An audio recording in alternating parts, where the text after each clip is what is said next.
Bunch of snakes in here.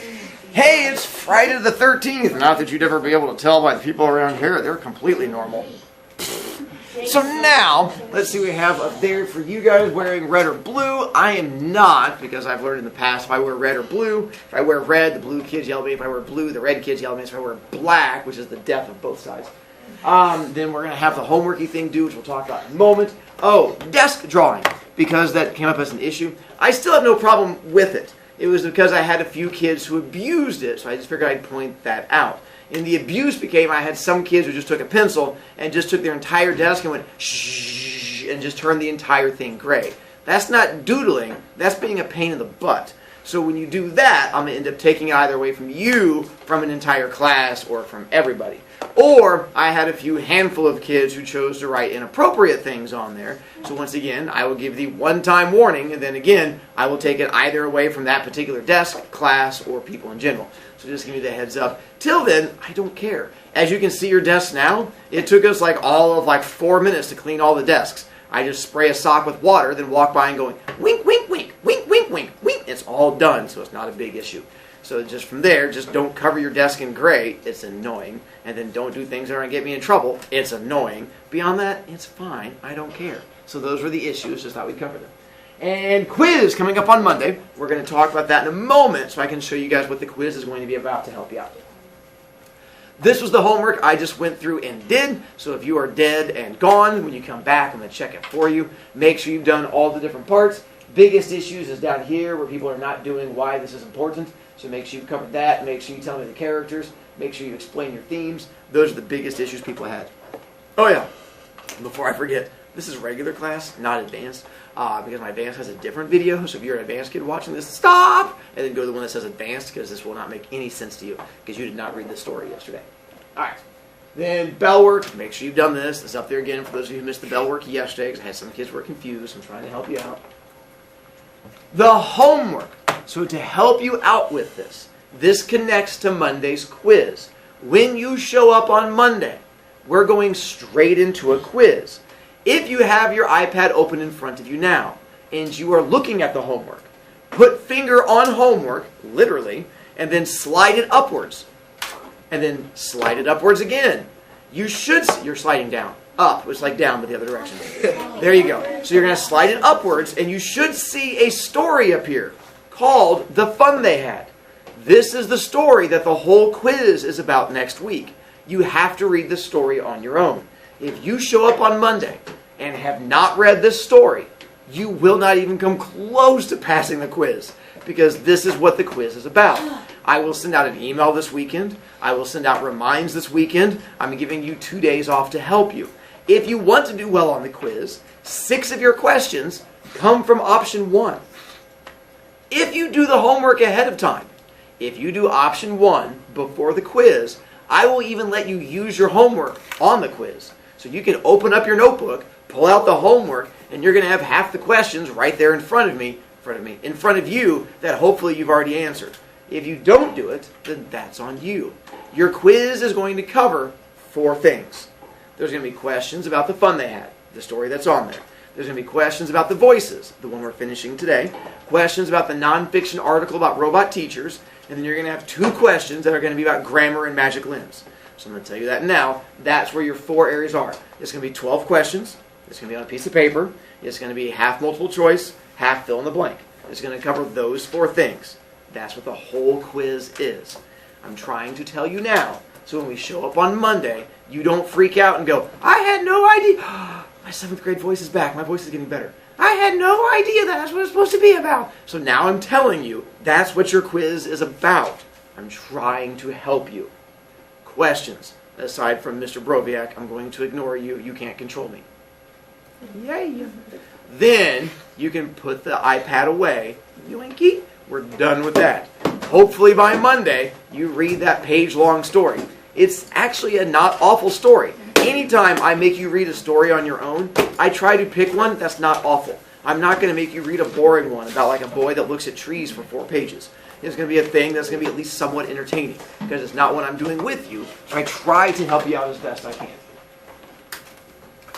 This is what your story looks like. So once again, that is the entire story. As you go through it, it's going to connect to the nonfiction article. So if you remember our nonfiction article about the robot teachers, I found a story that is set in that same exact idea about replacing teachers with robots. So that's what the whole thing is about. So I tried to make a connection for you. It's like a gift to help you out. Foreshadowing. What is foreshadowing again? Nicely done. Clues in the story to help you out and stuff like that. So keep that in mind as we go into it. As we started getting into the voices, let's see, we have... who's our main character so far? Sam. Nicely done. Where is it taking place? School. Ooh, that's right.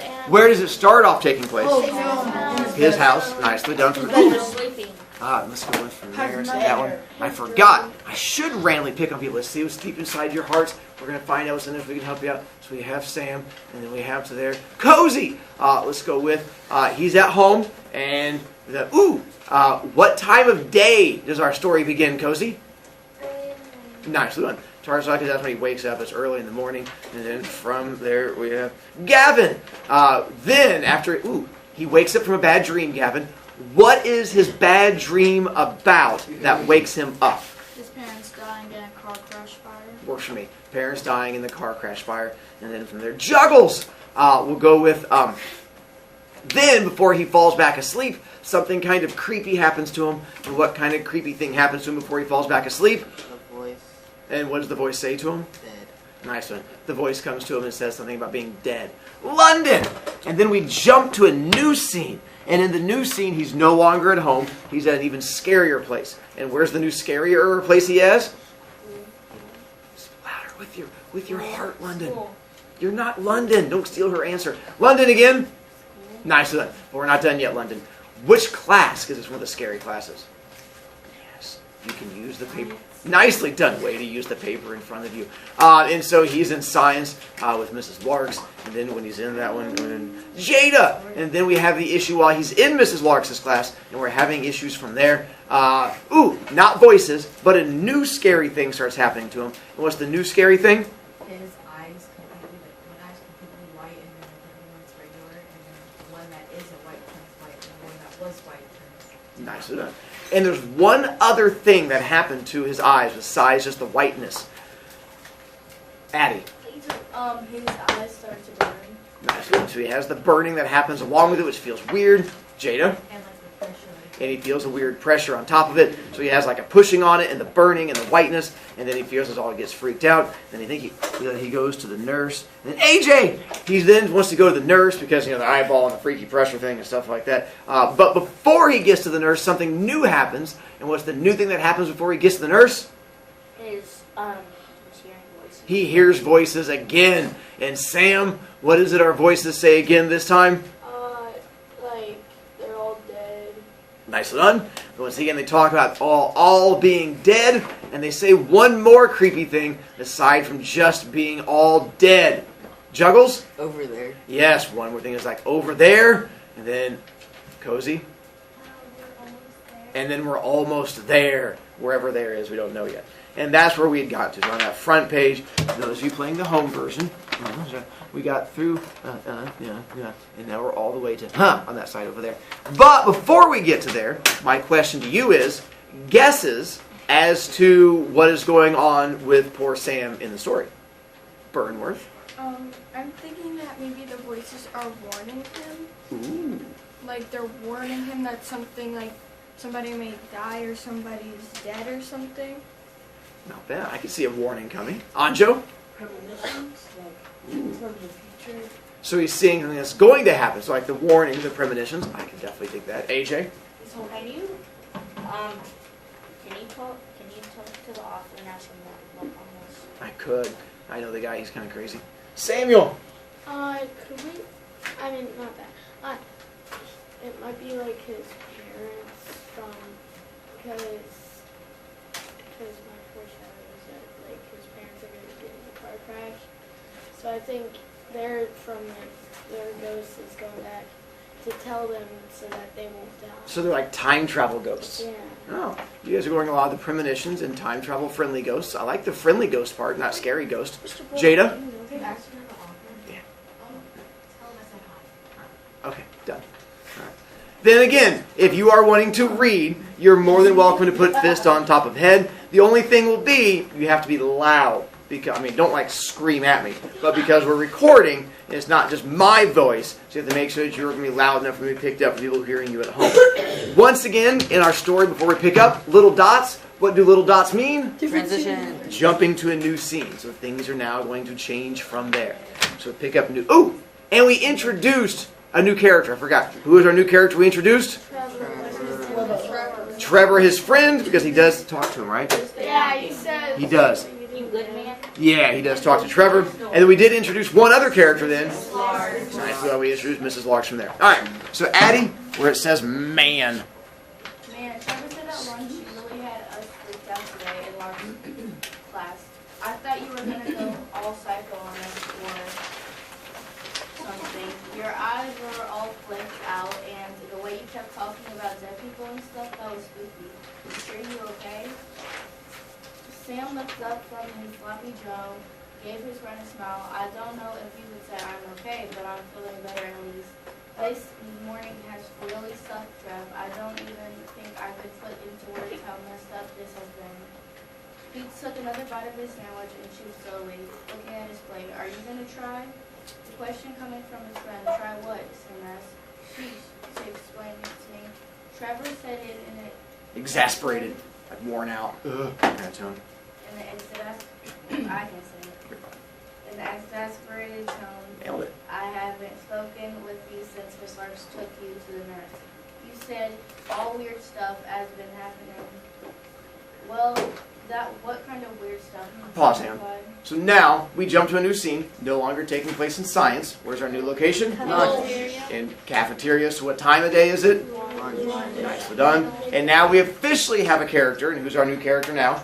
Trevor. So now we officially have introduced Trevor into it. So he and Trevor are going through it and trying to figure out what's been happening to him. All right. From there, Elijah. Sam replied. Well, voice. Hang on, pause real quick. My apologies with Addie. I forgot to do the Trevor voice, so I'm going to kick in with the Trevor voice. You guys will do Sam. I'll take the other one. That's my fault. All right, keep going. Sam replied. Well, voices for one thing. I have been hearing voices apparently from people that aren't there. I hear them just fine, but I seem to be the only one. Wow. Voices. Really? That's kind of cool. That's like full-blown crazy person stuff. I've never known a real crazy person before. Sam looked up at his friend in time to see his smile. It's not funny, Trevor. It's really scaring me. And there are bright lights going off in my eyes. It's like I'm a light bulb with only one eye, but it doesn't hurt. But it's weird and it's creepy, and I don't like it.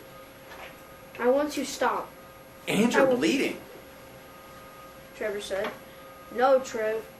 It's all been in my head in my head so far. I haven't actually been hurt or anything. No, man. You're bleeding. Trevor said excitedly. Check out your arm. What? Sam asked. Are you? And looking down at his arm, Trevor was right. There was blood coming out of the crook of his elbow. It seems to be quite a bit of blood, too. Quick pause. Do you guys know where the crook of your elbow is? Like right here? No, that's the bend of your elbow. Right here? Yeah, the crook is that part right there. So all of a sudden, as he's sitting there at lunch, blood is just shooting out of that part of his elbow right there. Yeah, so the crook is the inner bendy part from there. Yes, the artery part. Actually, that's a vein. Arteries go through your neck and legs, but it'd be a vein part. From there, Jada, loud because you're far away. What the? Sam explained while swiping at his arm. The arm tingled now and it felt funny, but it didn't really hurt. He grabbed some napkins off his tray and wiped at the blood. He saw it was coming out of a small hole in the inner bend of his elbow. It was right on the vein. It was like the vein had just opened up and started shooting blood out on its own. What's wrong with this? Trevor blurted out and then asked more quietly. Is there anything I can do to help? Yeah, Sam replied. Give me your napkins and go get a large Band-Aid. What's wrong? I got a microphone to add to it. I thought it'd make it more fun, make it more creepy. You're welcome. Keep going. A soft voice asked, scared to see nobody near him. He said that he was hurt. Stop fighting it! A much stronger voice resounded on his other side. He quickly listened to the side of the new voice and saw the same sight, nothing. Losing him. The soft voice said again. It sounded, what was it? Anxious? Worried? He wasn't sure, but it didn't sound good. Falling. A new voice said this time. But what was falling? Sam thought he missed the beginning of whatever it was the voice said, and it bothered him. Something important was falling, and it seemed to involve him. Does that change any of your theories so far? Everything match up? I feel like his friend's gonna die. Ooh, why that? Because he said that you're losing him. I could see that. The losing him could definitely reply to Trevor. Yes, Cozy? He's gonna die Why? because he's bleeding. Alright, so bleeding from arm, boy's gonna die. Samuel? So it says falling, so I think like he's gonna Sam's gonna go like crazy and try to commit suicide, and then like Trevor will try to stop him and then accidentally. What? We're going to jump to this next part. Here's the part where, for many of you, all of these foreshadowing clues are going to come together. So when it does, don't ruin it for other people yet.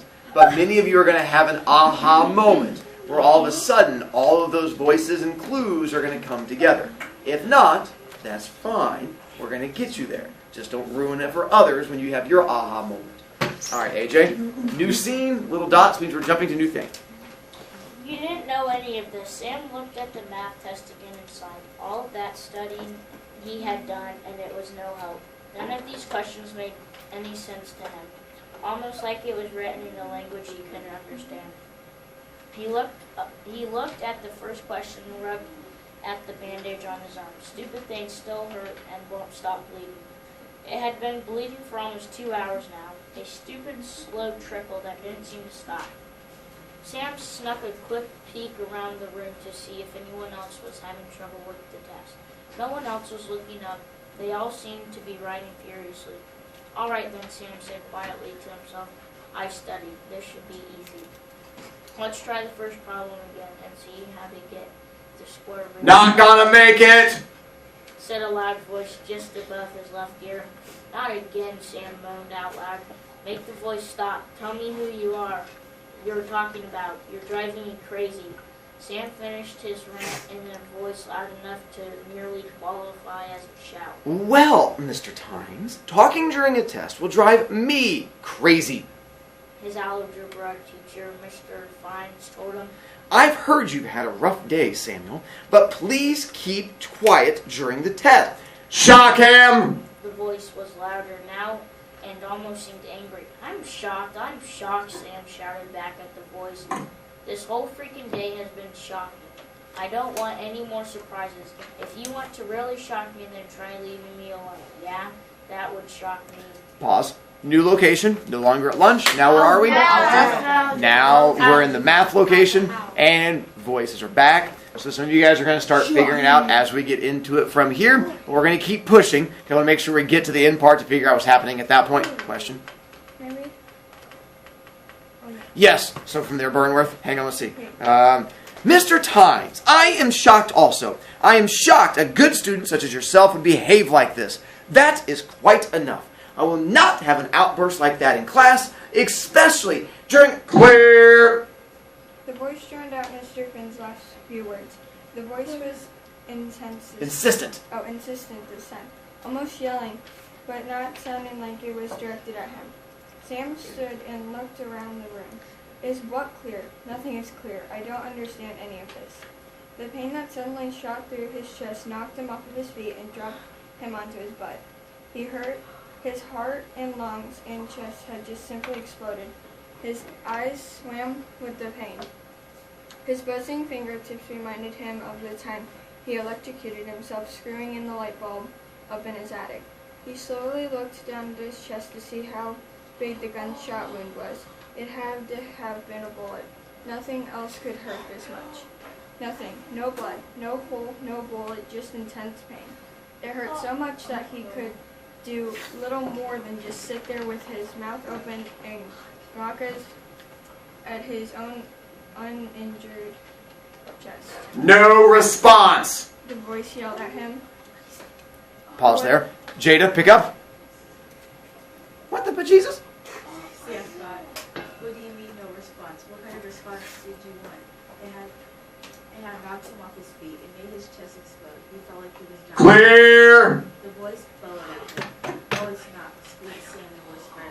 I don't know what you want. How can you be clear? Who are you? Why are you doing this? Another explosion of pain blasted his chest. He could actually feel his body jerk and jump as something like electricity shocked through his entire body.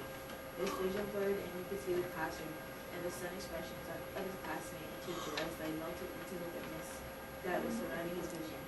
His hearing seemed to fade as the classroom sounds dissolved. I'm dying, he thought. So this is what it's like. But why? Why do they have to kill me? What did I do to them? Stable. He heard the soft voice tell him as his consciousness blinked out. That is not the end. There is another page. I just haven't given it to you yet to prevent you guys from trying to read ahead. So now I'm going to read the final page of it to try and help you guys out. You person.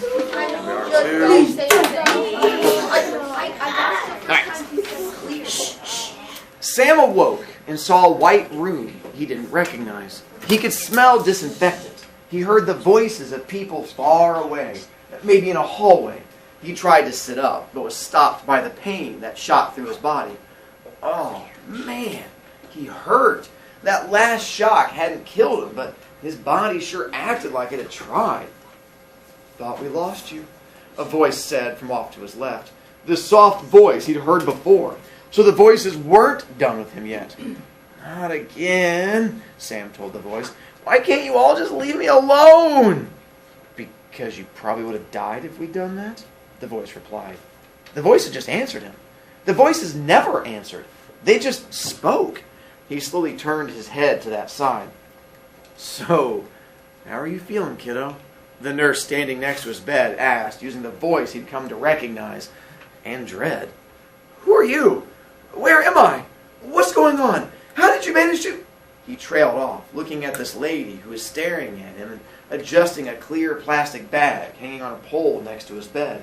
His eyes followed the thin tube connected to the bottom of the bag, followed it down until it connected with his arm, connected with a needle inserted into the bend on his right elbow, exactly where he'd been bleeding before.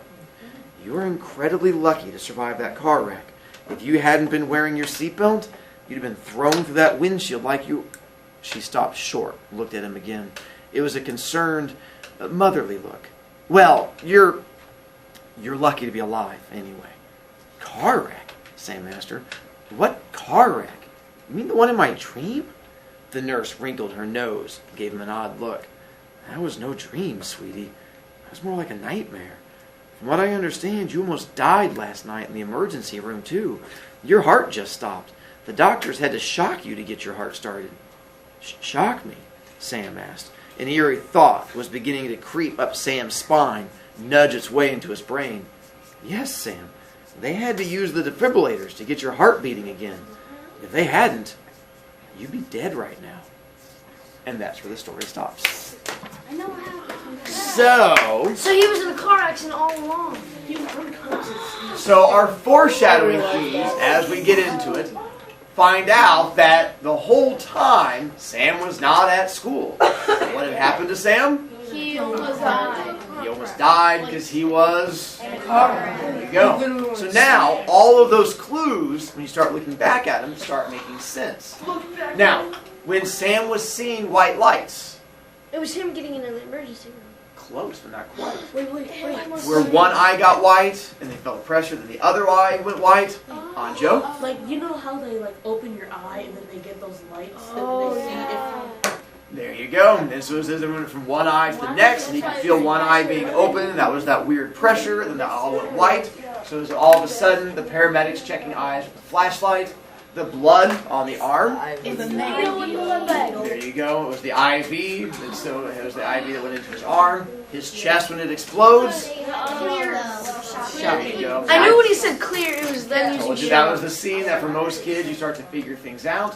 When the voices say they're all dead, His parents. His parents. there you go. Because that was the very beginning of it. Because remember, him waking up from the dream should not have been him waking up from a dream. It was him actually going into the dream because it was all of a sudden the car wreck happened and he got knocked out. But then it was as all of like the paramedics were showing up, he's sort of like working that into that dream state. When the voices say stop fighting it, when he's like slapping at his arm, why were the voices saying stop fighting it? Because you're trying to pull an IV out. There you go. Because they were trying to put an IV in, and he in his dream he was trying to cover it up like that. So he's like, and they're like, stop fighting it, kid. He's like, and then slapping at it from there.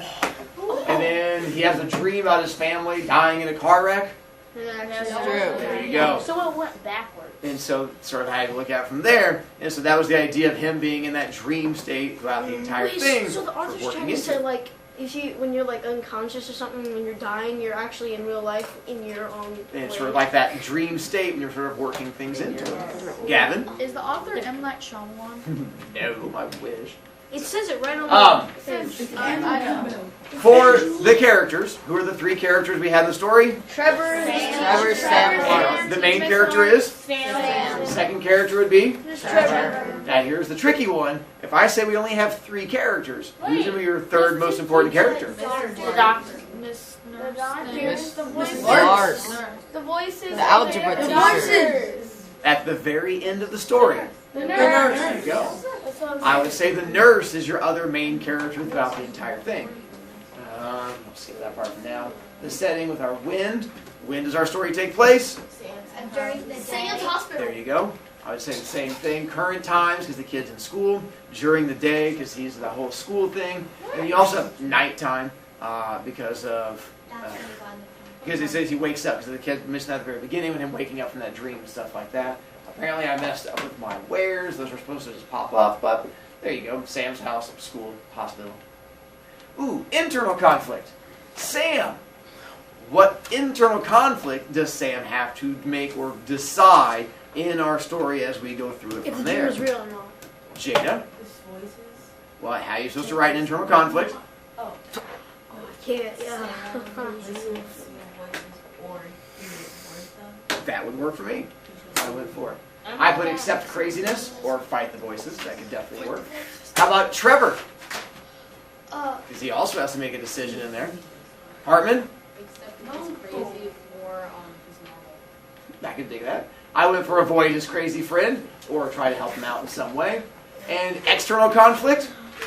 Let's back up. What two things are basically fighting each other throughout this story? The main things that fight. Micah? Sam the voices. Nicely done. Sam versus the voices, as they're sort of fighting each other throughout all of that. By the way, this is what you're going to end up doing on the quiz.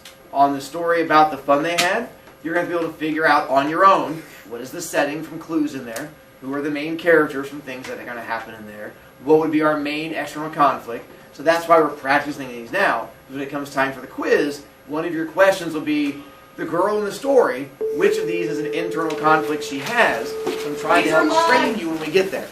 We did not get a chance to do bonding. I apologize, but hopefully you enjoyed the story. So you do tomorrow? Story. Tomorrow it's 7. What is it? What happens on Monday? Be ready for it. Make sure you read the story. Take off.